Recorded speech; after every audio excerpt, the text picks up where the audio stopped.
வணக்கம். நான் பானுமதி கிருஷ்ணகுமார் பேசுகிறேன்.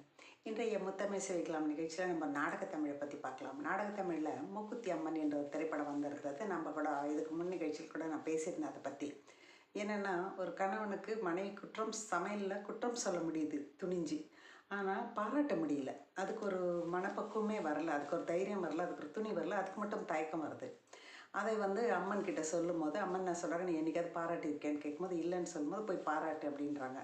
அப்படி அம்மன் விரட்டுறாங்க. விரட்டும் போது இப்போ ஆர்ஜே பாலாஜி அவங்க மனைவி கிட்ட நீ செஞ்ச பால் பொங்கல் நல்லா இருக்குன்னு சொல்லணும்.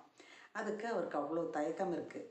அப்போது அவர் அந்த ஆர்ஜே அம்மன் மிரட்டினாங்க இல்லையா. இப்போ ஆர்ஜே பாலாஜி வராரு. வந்துட்டு அந்த அறையில் இருக்கிற அந்த அம்மன் கிட்ட பேசி இருந்துட்டு போய் சொல்லு பாராட்டுன்னு அம்மன் சொன்னோடனே பக்கத்து அறைக்கு வந்தால் சமையலில் இருக்காங்க மனைவி. அப்போ அவர் சொல்கிறார், கத்திரிக்காய் அவருக்கு அவ்வளோ தயக்கம் வருது, அந்த பேச்சை முன்னெடுக்கவே அவருக்கு வரல.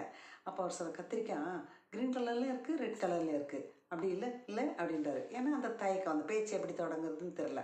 அப்போது அந்த மனைவி பாராட்ட முடியலன்றதுக்காக அவங்க மனைவி பார்க்குறாங்க, என்ன இது புதுசாக கண்டுபிடிச்ச மாதிரி பேசுகிறாரு அப்படின்னு சொல்லிட்டு ஒரு அந்த அந்த மனைவிக்கு அது புதுசாக இருக்குன்றது தெரியுது. ஏன்னா ஒரு வித்தியாசமாக பண்ணுறாருன்ற மாதிரி பார்க்குறாங்க. அப்போ அது ஏதோ சாக்குக்காக பேசுகிறாரு அப்படின்னு அவங்களுக்கு புரிஞ்சுட்டு காப்பி வேணுமா அப்படின்னு கேட்குறாங்க. அவருக்கு தெரியுது சுற்றி வலிச்சு ஏதோ சொல்ல வர்றாரு அப்படின்னு சொல்லிட்டு காப்பி வேணுமா அப்படின்னு கேட்குறாங்க. நல்ல ஒரு வசனம் அது. அந்த அங்கேயே அந்த டைரக்டர் சொல்கிறாரு. டைரக்டர் ஆர்ஜே சரவணனும் ஆர்ஜே பாலாஜியும் என்ன சரவணனும் என்ஜே சரவணனும் பண்ணியிருக்கிறாங்க. தயாரிப்பு ஐஸ்வரி கே கணேஷ் பண்ணியிருக்காரு. ரொம்ப இயக்கம் கூட பாலாஜி நல்லா பண்ணியிருக்காரு, அருமையாக பண்ணியிருக்காரு. இதை எழுதுனதும் ஆர்ஜே பாலாஜி தான். ரொம்ப அருமையாக இருக்குது.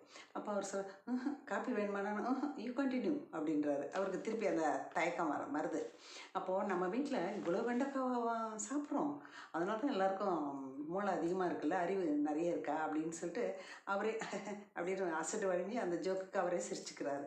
இப்போது மனைவியை பாராட்ட எவ்வளோ தயக்கம் வருது பாருங்கள். கொஞ்சம் கொஞ்சமாக அந்த பேச்சு எடுத்து வர வேண்டியது இருக்குது அந்த பாராட்டுற ஒரு இடத்துக்கு.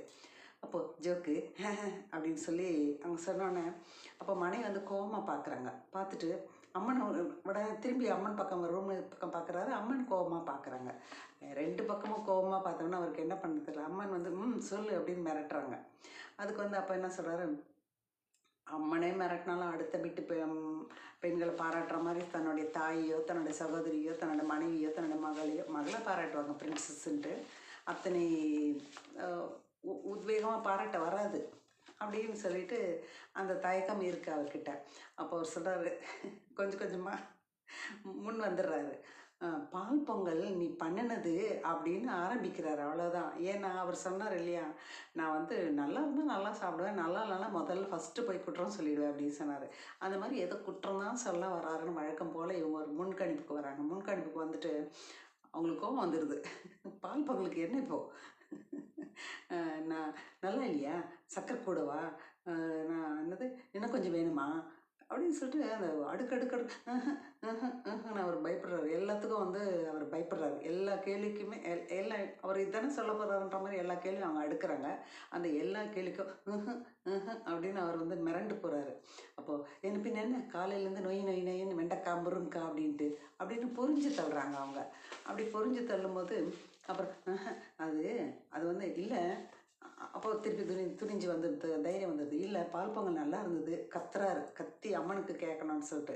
பால் பொங்கல் நல்லா இருந்து சூப்பராக இருந்து, இது மட்டும் இல்லை, நீ பண்ணுற இட்லி தோசை பூரி பொங்கல் சப்பாத்தி குருமா எல்லாமே செமையாக இருக்குது. நீ எங்களெல்லாம் ரொம்ப நல்லா பார்த்துக்கிற, இது எல்லாத்துக்குமே நன்றி அப்படின்னு தேங்க்யூ அப்படின்னு சொல்லி கத்தி சொல்கிறார். அம்மன் காதலை விழுகிறபடி, அதாவது பண்டாட்டி பாராட்டுறத அம்மன் காதலை வேணும் அப்படின்ற மாதிரி பேசுகிறாரு. அப்புறம் மனைவி நம்ப முடியாமல் பார்க்குறாங்க. அங்கே தான் டைரக்டர் டச்சு. மனைவி நம்ப முடியாமல் பார்க்குறாங்க. என்னடா இவர் என்றைக்குமே பாராட்டினது இல்லை, இப்போ என்ன புதுசாக பாராட்டுறாருன்ற மாதிரி இது வரைக்கும்லாம் சொன்னதே இல்லையா கணவன். அதனால் அவங்க புதுசாக சொன்னோன்னே கணவர் மேலே ஒரு சந்தேகம் வருது. இவர் இயல்பாக இல்லையோ அப்படின்னு சொல்லிட்டு அப்போ அங்கே தான் அந்த இயக்குனரோட வசனம் தூக்கல். அப்போ அவர் சொல்கிறாங்க, என்னாச்சு அப்படின்னு கேட்குறாங்க.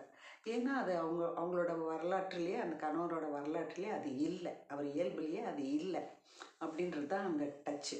டைரக்டரியல் டச்சு. ரொம்ப அருமையான காட்சி இது. இதுக்கு அடுத்து வர பிற காட்சிகளும் ரொம்ப அருமையாக இருக்குது.